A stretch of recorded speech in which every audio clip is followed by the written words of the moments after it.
Okey, jadi kita dah tentukan, kita dapat tentukan 4 perbandingan. Okey, jadi begitulah cara bagaimana biasanya perbandingan untuk jadual yang ada 2 jadual ni, pola 2 jadual. Okey. Welcome to YouTube channel Zalina Basri. Langkah pertama, kita baca soalan bersama-sama. Berdasarkan maklumat dalam jadual di bawah, bandingkan kes jenayah cyber mengikut jumlah kes dan jumlah kerugian antara tahun 2014 dengan tahun 2015. Jelaskan langkah-langkah membendung jenayah tersebut. Langkah kedua, kita tentukan kehendak soalan. Okey, sekarang kita akan tentukan kehendak soalan. Okey, daripada soalan yang diberikan, okey, kita dapati dalam ayat yang pertama diberikan keyword bandingkan kes jenayah cyber mengikut jumlah kes dan jumlah kerugian. Okey, jadi perkataan bandingkan itu adalah keyword untuk analisa data. Jadi kehendak soalannya di sini sangat jelas, iaitu bandingkan. Okey, jadi untuk analisa data kita dah dapat iaitu pola perbandingan.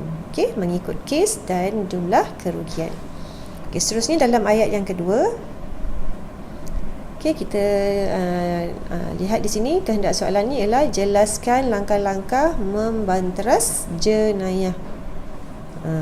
Jadi kes jenayah cyber tadi, apakah langkah-langkah yang boleh diambil? Okey, jadi di sini terdapat 2 kehendak soalan dan format jawapannya ialah 2 tambah 2, iaitu 2 analisa data dan 2 analisa pengetahuan. Okey, untuk analisa data kita akan carikan analisa pola perbandingan. Okey, 2 analisa pola perbandingan. Okey, yang satu tu mengikut jumlah kes. Yang pertama mengikut jumlah kes, dan yang kedua analisa pola perbandingan yang kedua ialah mengikut jumlah kerugian. Okey, nanti kita akan senaraikan jumlah analisa perbandingan yang kita boleh dapat. Okay, seterusnya untuk analisa pengetahuan juga 2. Okey, kita akan cari 2 lah, sebab atau 2 langkah-langkah yang boleh diambil bagi mengatasi ataupun membendung jenayah cyber ni. Membendung jenayah cyber ni. Langkah ketiga, kita tentukan analisa data. Baik, sekarang kita akan tentukan analisa data. Okey, daripada kehendak soalan tadi, kita dapat kenal pasti bahawa analisa data kita ialah mengikut pola perbandingan. Okey, bandingkan kes jenayah cyber mengikut jumlah kes dan jumlah kerugian pada tahun 2014 dan tahun 2015. Okey, jadi di sini jika kita lihat di dalam jadual yang telah diberi, kita dapati bahawa dalam jadual ini diberikan data jumlah kes dan jumlah kerugian. Okey, bagi jenis-jenis jenayah yang dilakukan. Okey, jenayah-jenayah cyber yang dilakukan, maklumat yang diberi hanyalah berkaitan maklumat tentang jenis jumlah kes dan jumlah kerugian. Okey, jadi tak diberi jumlah keseluruhan. Okey, sebab dalam pola perbandingan kita jika diberi jumlah keseluruhan, kita akan buat pengiraan lah berapa peratus daripada jumlah keseluruhan. Tapi dalam jadual ni tidak diberi jumlah keseluruhannya. Oleh itu kita hanya menggunakan data yang diberi, angka yang diberi ini, jumlah kes dan jumlah kerugian ni, angka yang diberi untuk dituliskan di dalam jawapan kita nanti. Okey, macam soalan yang sebelum ni tak ada pengiraan. Okey, jadi untuk soalan ini kita mulakan dulu dengan jumlah kes jenayah cyber mengikut jumlah kes. Okey, tapi secara umumnya dalam pola perbandingan ini, sebelum kita mulakan menjawab ataupun menentukan kehendak soalan, seperti biasa soalan ini boleh dijawab berbagai. Okey, iaitu kita boleh tentukan soalan ini mengikut kreativiti kita. Okey, jadi bagaimana kita nak ikut kreativiti kita tu? Okey, jadi cara untuk kita buat perbandingan ialah yang biasalah. Okey, kita akan buat perbandingan mengikut kebiasaan dalam contoh jawapan yang diberi. Jadi kita gunakan kaedah itu supaya lebih selamatlah. Kita ikut trend dia, macam mana cara kita, macam mana cara jawapan pula perbandingan ini ditulis. Okey, jadi jika diikutkan trend yang sebelum ni, soalan-soalan STPM sebelum ni, kita dapati bahawa perbandingannya akan dibuat mengikut kes dan antara tahun tu. Okey, contohnya macam ni. Okey, kita buat perbandingan yang pertama. Jumlah kes jenayah cyber pada tahun 2014 lebih besar berbanding jumlah kes jenayah cyber pada tahun 2015. Okey, jadi kita akan bandingkan di dalam jadual ni. Okey, jika kita lihat di sini, kita bandingkan jumlah kes jenayah cyber jumlah kes tahun 2014 dengan jumlah kes tahun 2015 tu. Okey, yang mana tahun mana yang lebih tinggi dengan tahun mana yang lebih rendah. Okey, kita tengok kat sini. Okey, bagi kes jenayah cyber perniagaan dalam talian. Okey, kita dapati tahun 2014 rendah berbanding tahun 2015. Seterusnya, penipuan warga Afrika. Tahun 2014 jumlah kesnya lebih rendah berbanding tahun 2015. Kemudian, penyamaran menerusi telefon.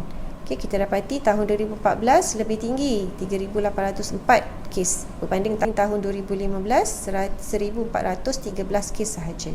Okey, seterusnya kes memancing data, jumlah kes tahun 2014 rendah iaitu 126 kes sahaja berbanding tahun 2015 dengan 161 kes. Okey, dan yang akhir sekali pemintasan email. Tahun 2014 kesnya tinggi, 914 kes berbanding tahun 2015 168 kes sahaja.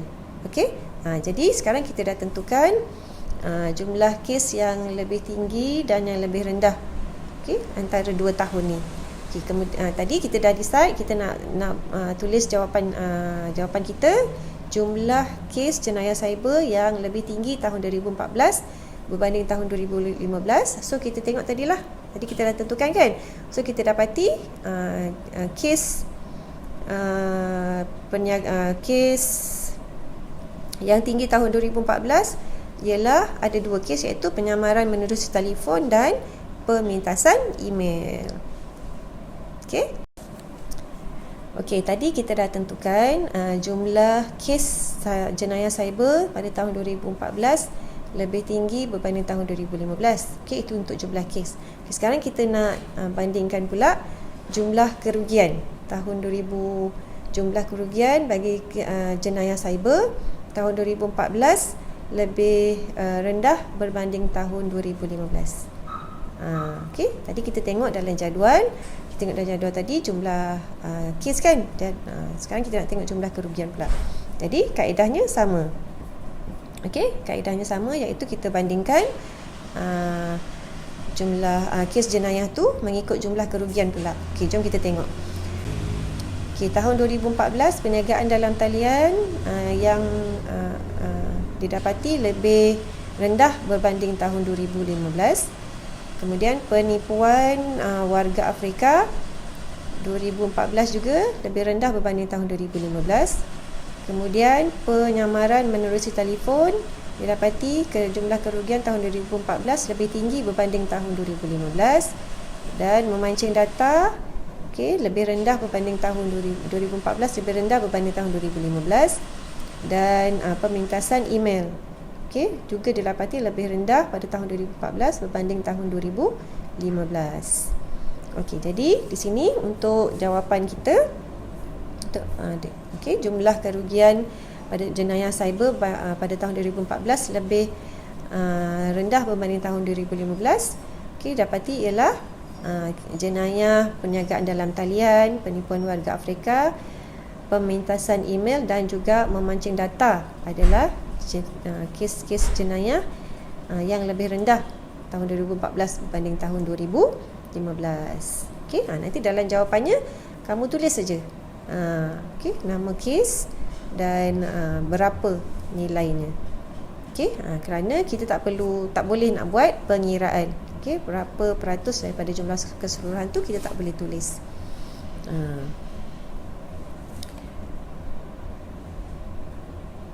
Okey, seterusnya ada tak cara lain? Okey, seterusnya ada tak cara lain lagi selain daripada dua kaedah ni? Kita bandingkan antara tahun 2014 dengan 2015 mengikut kes. Okey, ada lagi cara lain. Okey, kita juga boleh tentukan perbandingan. Kita juga boleh buat perbandingan jumlah kes jenayah cyber yang paling tinggi dan yang paling rendah tahun 2014 dengan tahun 2015. Kemudian jumlah kerugian jenayah cyber yang paling tinggi dan yang paling rendah pada tahun 2014 dan tahun 2015. Okey?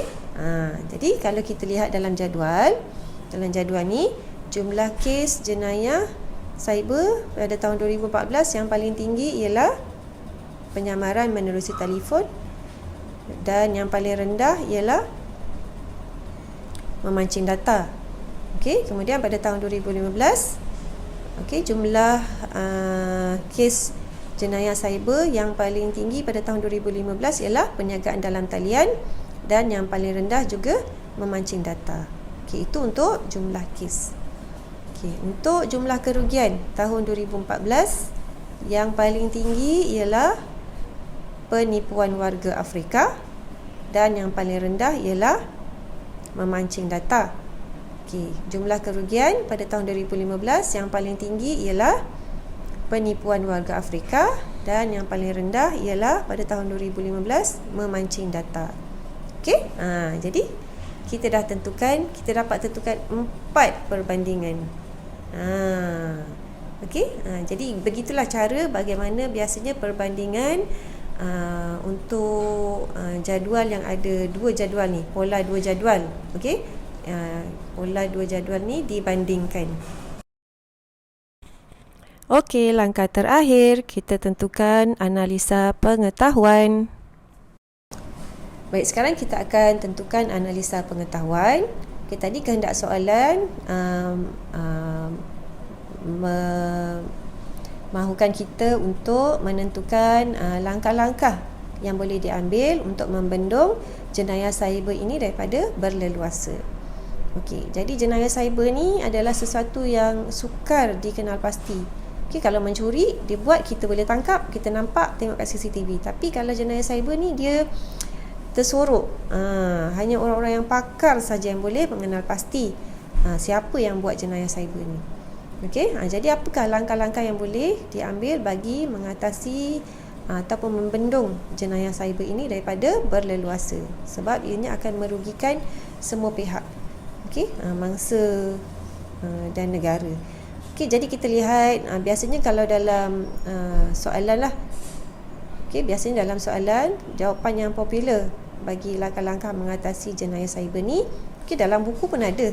Okey, jawapannya yang pertama ialah dengan meningkatkan kesedaran rakyat.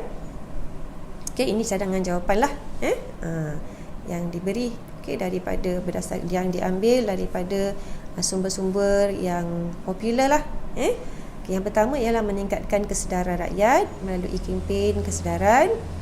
Okay, lagi yang kedua, langkah-langkah yang boleh diambil ialah memperkasakan penguatkuasaan undang-undang.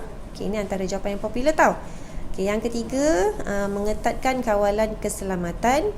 Okay, urusan berkaitan kewangan atas talian.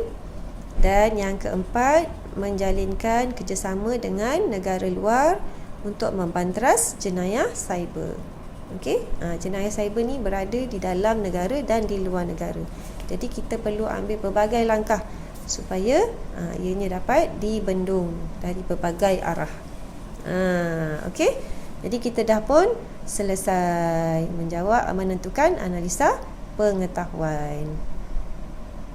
Okey, pelajar boleh menulis jawapan, dicadangkan menulis jawapan lebih daripada dua ayat dalam satu perenggan. Walaupun ini hanya alih bentuk komunikasi, markah pun 15, tetapi digalakkan untuk analisa pengetahuan ni tulislah dalam 3, 4, 5 ayat. Okey, satu ayat idea, 3 atau 4 ayat huraian. Okey, jika ada contoh, berikan contoh yang kukuh lah. Okey, dan jelaskan idea kamu itu dengan lebih jelas. Okey, faktanya. Jangan berulang-ulang untuk mengelakkan daripada kurang markah. Jadi kalau kamu jelaskan perkara yang sama, ayat pertama, ayat huraian data, huraian idea yang pertama dengan huraian kedua menceritakan tentang perkara yang sama, kamu tak akan dapat markah lebih dari 1. Jadi jika kamu jelaskan lebih dengan menjawab mengapa, bagaimana, okey, jadi dia akan boleh memberi lebih markah untuk kamu. Daripada 1 markah boleh dapat 1,5 markah, atau kalau lebih jelas lagi, okey, boleh dapat 2 markah untuk huraian. Okey, huraian pengetahuan, analisa pengetahuan kamu. Okey, jadi cuba banyakkan membaca supaya kamu boleh mendapat banyak idea. Okay, contohnya seperti kempen kesedaran dan menguatkuasakan penguatkuasaan undang-undang ni, memperkukuhkan penguatkuasaan undang-undang ni. Kan kita dah biasa jumpa idea ni kan. Jadi sepatutnya kamu boleh tulis huraian data, huraian pengetahuan ini dengan lebih panjang, supaya lebih jelas dengan contoh dia sekali, sebab dah selalu sangat jumpa idea ini dalam pelbagai jenis jawapan. Okey, selamat mencuba. Dah siap alih bentuk komunikasi kita.